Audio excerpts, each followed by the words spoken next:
Welcome to Two Stools. Welcome. It's been a while. We like to do it in a spur of the moment like this. We are being very spontaneous today. Your favorite women are back. Elizabeth, Barry, Jennifer Daure with Two Stools, our lifestyle vlog based on empowerment and living your best life now. Right now. And today we were thinking about, part of being spontaneous. Our topic today is how do you overcome overthinking? Oh, the monkey brain, the monkey mind. The monkey mind. You know you overthink everything. I mean, for instance, we probably were overthinking like, oh, should we do sequins with leopard shoes? Absolutely. With absolutely, she's rocking right now. Fabulous. Did I overthink it? I might have for a second, but then I let it go. See, so that's why we're here to talk to you about our secrets and tips on how to let things go and how to massage the monkey mind into stop overthinking. Yeah. Like, when are the moments where you find yourself stuck? Because what are actually the sign of overthinking? Is it when you're procrastinating, when you have the, freeze paralysis moment in your life? What does it look like for you? And what do you do in those moments? Do you beat yourself up, or you say, you know what? I'm just going to pick myself back up and try to do it. Oh, yeah. And that's like easier said than done. Exactly. Because I think an easy phrase. Yeah, I think you said it right off the bat, is the overcoming overthinking is that feeling of being stuck. That stuck feeling. And it's like when you find yourself stuck in the muck, it's like quicksand, you don't know where to go, or and when you get that stuck moment, that's when you can't use any of your hands, your limbs. So the mind is like, oh, don't worry about it. I'll just use your hands or your limbs for you in the form of self-depreciating thoughts, overcrowding your mind with stories that you're telling yourself, lies that you're telling yourself, all the BS that goes on up here, and then you're stuck even further in the sand. Oh, yeah. And it's also around probably overcoming perfectionism, This one resonated a lot with me because when I find myself, I want to do something perfect, then I'm like, is it the right move? Am I saying the right thing? Am I presenting myself the right way? It's so freaking exhausting. Yeah. It's exhausting.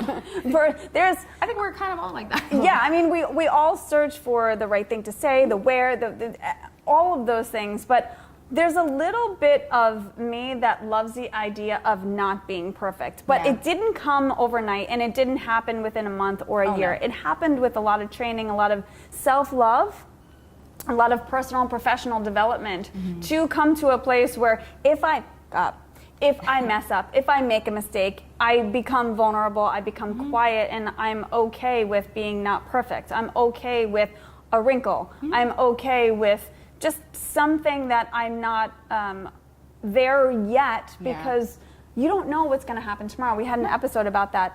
I think it was the last episode that we did about spontaneous omens of life, and you never really know what's going to happen. So if you're thinking about being perfect or trying to be perfect, and you're overcrowding, overthinking, the way to get out of that would be to take a deep breath, to maybe write down all of the things that you're thinking, and then you can be like, well, wait a minute. Right. That's not true. Yeah. I'm a liar. Yeah.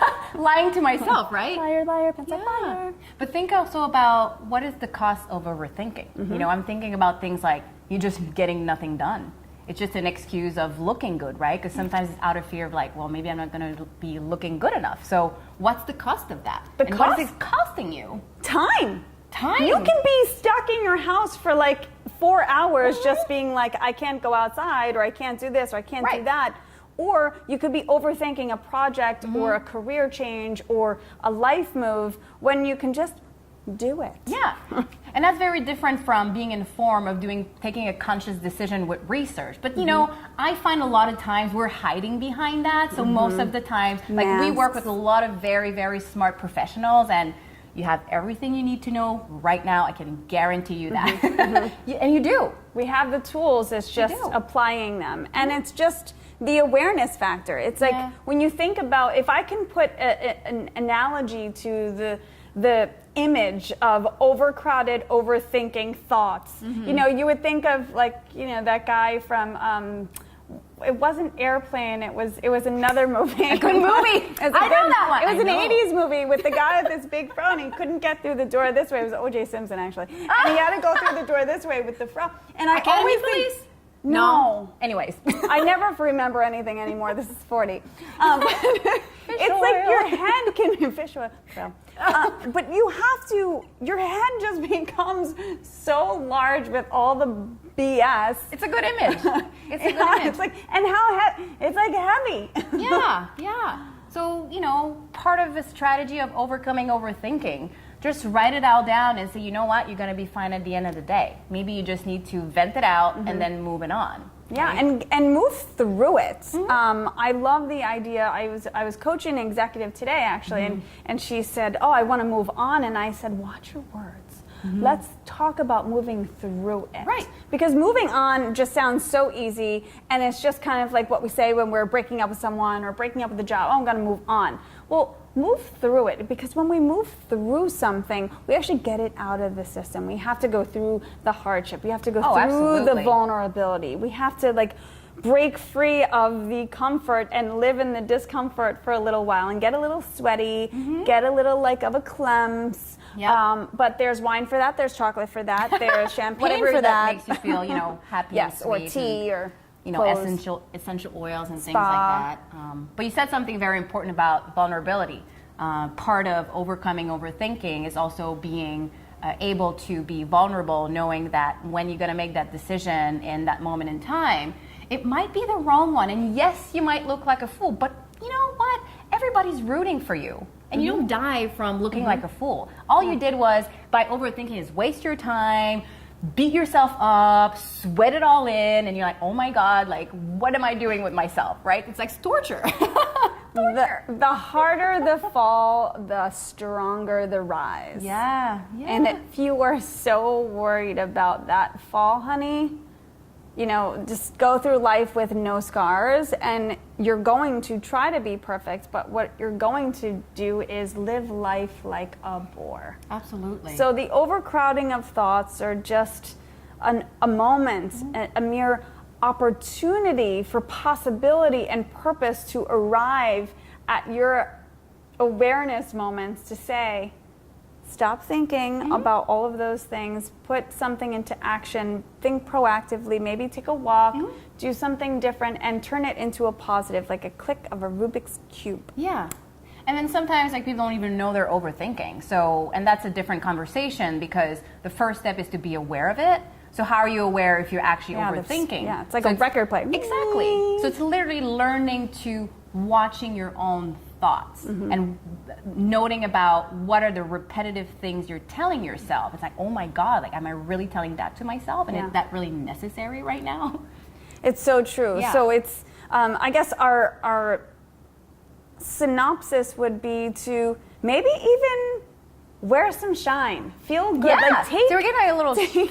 We have a little shimmery today. But taking those little opportunities when you do have those aware moments to say, okay, I'm thinking too much about something. Because when you're in that moment and you recognize the muck and you recognize the stuck, you have a choice and a chance to break free. Yeah. And sometimes you don't actually have the right answers at that specific moment, but you can have little tips and tricks to make yourself feel good, like ice cream or shopping or spa or essential oils or just the art of breath or a tubby bath or a bubble bath or all of those little things. And what I have a leadership class for students, and I tell them about self-love. Self-love is something that we often forget that can get us out of moments of the muck. Absolutely. Yeah, and it's important to be gentle with ourselves, kind with ourselves, to be accepting of ourselves, and to break down those patterns. And actually breaking down those patterns of overthinking is an act of self-love, right? Because where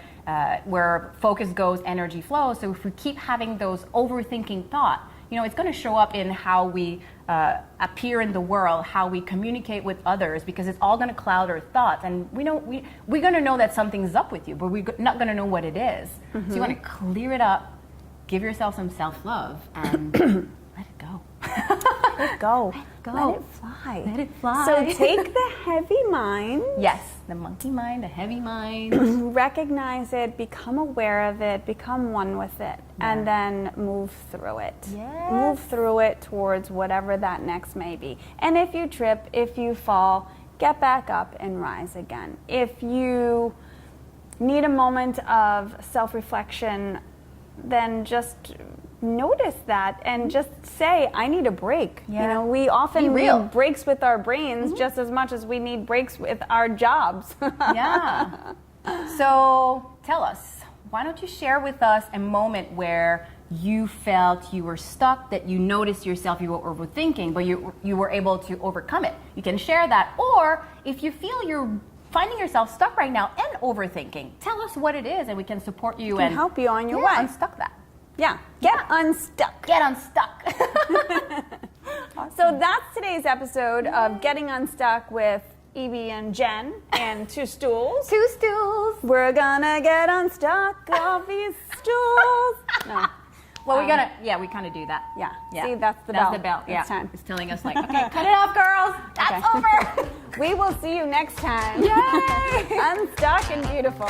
And smiling.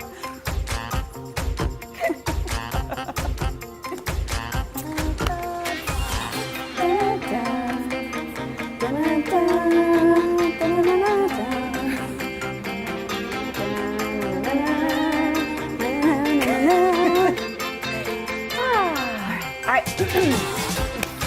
Let's get Let's do it. started. All right.